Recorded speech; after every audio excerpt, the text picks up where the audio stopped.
You're looking at the first official pictures of the all-new Mercedes-Benz A-Class due for launch in 2018. And the inside of the entry-level Benz resembles that of an S-Class more than ever, with additional tech, greater space and a far more premium feel. We've been inside the new A-Class at a preview event. The cabin in top-spec models is dominated by two large 10.25-inch screens that sit in line with the divide between the dashboard's two horizontal sections. Gone is the rotary knob controlling the central infotainment display, instead replaced by a large touchpad and leather pad for the operator's wrist. Even the steering wheel has been lifted from an S-Class, featuring the same design and button arrangement of Merc's most expensive limousine.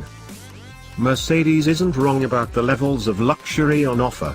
For a car that will be the cheapest in the manufacturer's range, the 2018 A-Class felt pretty exceptional to sit in.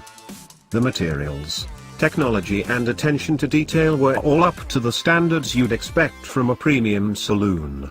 Wood, brushed metals and soft touch plastics fill the cabin, as does the ambient lighting available in a veritable rainbow of 64 different color shades.